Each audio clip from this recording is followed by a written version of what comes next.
what exactly is holding up the NBA season. We know it's the negotiations, but there's so many issues. What are these billionaires and millionaires really fighting about?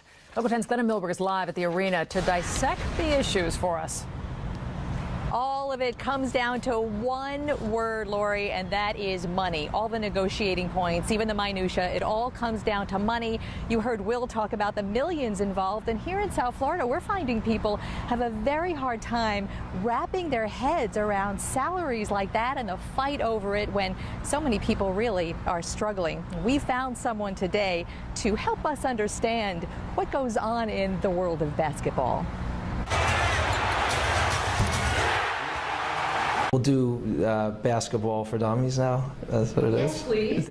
A bit clueless about why billionaire owners and millionaire players cannot find a way to play ball? Well, David Sugarman, whom players count on to help manage their millions, has Lockout 101. There's four main issues, right? And I put them out for luxury tax.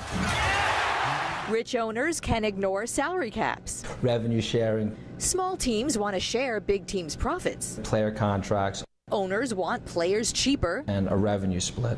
Owners and players each want more than a 50-50 split of all the money basketball brings in. And that is the big sticking point. We're going to go in there and see what we can do, see if we can make it happen. While they don't, both sides lose by the day. You have first-year, second-year guys. They can't afford to miss their paychecks. Right? They're renting their first apartment. They're leasing the first car or two cars. And that might be the F. Scott Fitzgerald view from the stands. The rich are different from you and me, and from the 1 in 10 South Floridians unemployed, and from the hundreds desperately online at the job fair, and from the thousands wondering how to make the mortgage. They forfeit millions a day trying to make millions more. And now that there are games lost, definitely, and money is being lost by the day, Lori, since money is the big motivator, maybe that will motivate these sides to inch closer to a deal. You heard Will allude to that, and some are saying the biggest losers are the fans, but of course remember that the fan base is what supports this industry and paves the way for these two sides to have such a big money fight. Glenna, did you get Sugarman to make a prediction? Does he think no season, partial season?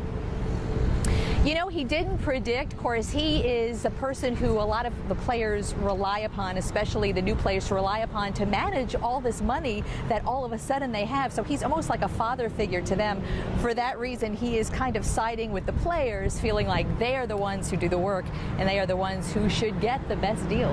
And he wants some money to manage. Oh, boy, it all comes down to the dollars. Glenna, thank you. We do want to know what you think. Will this lockout make you any less of a fan of the NBA? Take part in our survey on local10.com. It's right there under our sports section.